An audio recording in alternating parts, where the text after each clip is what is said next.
Okay, so next up is the sifting process, or deciding which footage stays and goes. Now this process will vary depending on what type of video you're shooting and editing. If it's a wedding video, it's going to be a different culling process or sifting process. When it's a commercial, hopefully you've pre-planned this a little, and I had a shot list, so I had specific shots and kind of a story built out beforehand. So this sifting process should go by quicker compared to capturing an event. You just have a bunch of random clips and then you have to kind of sort through all of them in post. So we have an hour of footage and we need to whittle it down to a 2-minute ad and a 1-minute ad. We'll make 2 versions of this. And there's a couple ways you can do this sifting process. A lot of people like to work from the project bin over here. Select one clip at a time, scroll through that individual clip, find your in and out points, hit I for in, O for out, and then bring in one clip at a time into the timeline. I personally like to see it all laid out on the timeline and then just cut through each one as I go down the timeline. So my process would go like this. I'd zoom in nice and tight on this one clip. I'd hold down my mouse, grabbing my cursor to find my in point, which is going to be about right there is the in point.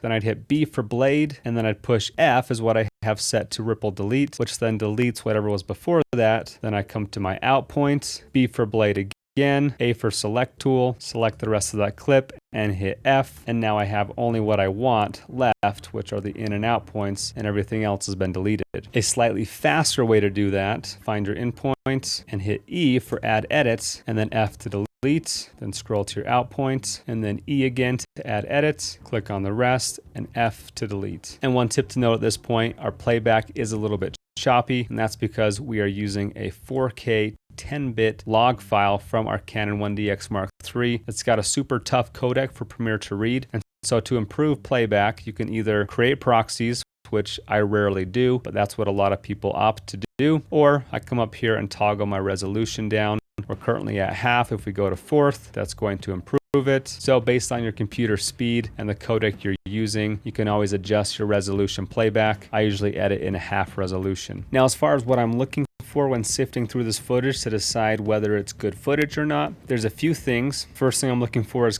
composition, so making sure that my image is composed well the way that I had planned. Specifically on this shot, I wanted to make sure this TrackMan logo was in here. You want to make sure your horizon is set. You want to make sure your movements are nice and smooth. You want to make sure your exposure is set correctly. You want to make sure your subject is in focus. So these are all the things you're looking for that's helping you decide whether a clip stays or whether a clip goes. This matches all my criteria. Lighting is good, composition is good, exposure looks solid, my subject is in focus. So now it's just deciding what my in and out points are, what I want to keep with this clip. Now obviously when I'm just sitting here at the beginning saying okay, ready, set, action, we don't need that. And so I'm deciding, okay, when does my camera movement start smoothly coming in? About right there is where I feel like the movement is starting to be fluid.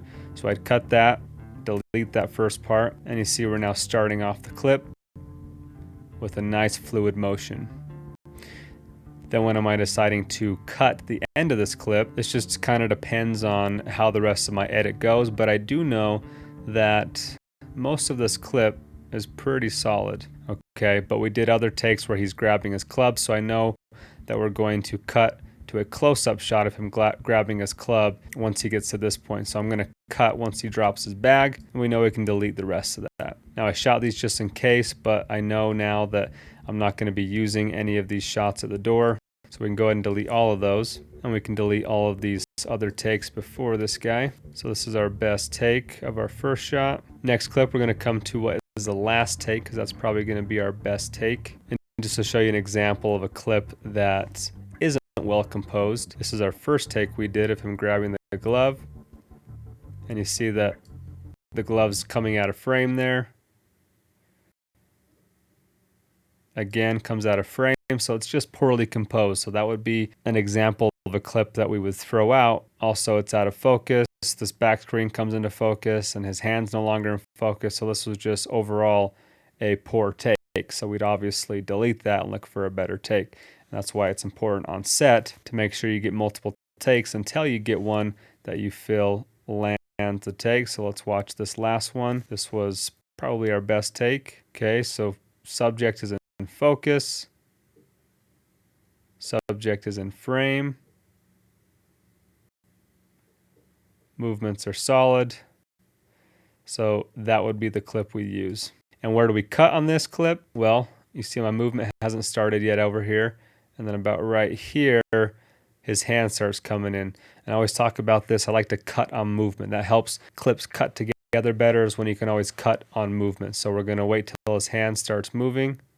There we go. So we're going to cut there, delete that part. So the clip starts with his hand already in motion and the camera is already in motion. Now it would have looked a little bit jankier if we started the clip right here and we were kind of still and he was still, and then 1 second in I started moving and he started moving. That's an example of a bad time to cut. So you want to cut once the movement is already in process. And that's also something you have to be aware of while you're on set shooting, is realizing that you have to time the movement of your camera and the movement of the subject so that everything's in motion. You can know where to cut. That's what we talk about shooting to edit. You can know in your head while you're shooting, okay, this is when I'd want to cut this clip in. And then we want to cut on him kind of disappearing behind those clubs. So we cut there and then we delete all these other takes here. So these are our current clips we have here. And now our next clip is going to be him coming into frame here. So we're going to find where the movement starts. Go about right there and delete everything before that. Slide them over. Now let's kind of see how those blend together here. Not bad, but you see we kind of linger a little bit on this clip, and we'll talk more about this in the storytelling part, but this clip just lasts a little bit too long. I think if we cut about right there, and this clip starts a little too soon, so we're just kind of chipping away at the clips until they feel like they more seamlessly transition into each other. See, that's a more seamless transition, and then you'll see in the next video that we're going to kind of speed ramp this to make those cut even more seamlessly. So we continue this process for the rest of our clips. So this process is basically just throwing out footage that I know I'm not going to use, keeping the potential footage that I might use and the footage I'll definitely use, and basically just trying to whittle away at the unusable stuff so we're only keeping all the usable footage on the timeline. So I'll just continue that process until I've cut through all of the clips. We'll fast forward through that, takes about an hour or two, and then we'll move on to the next step.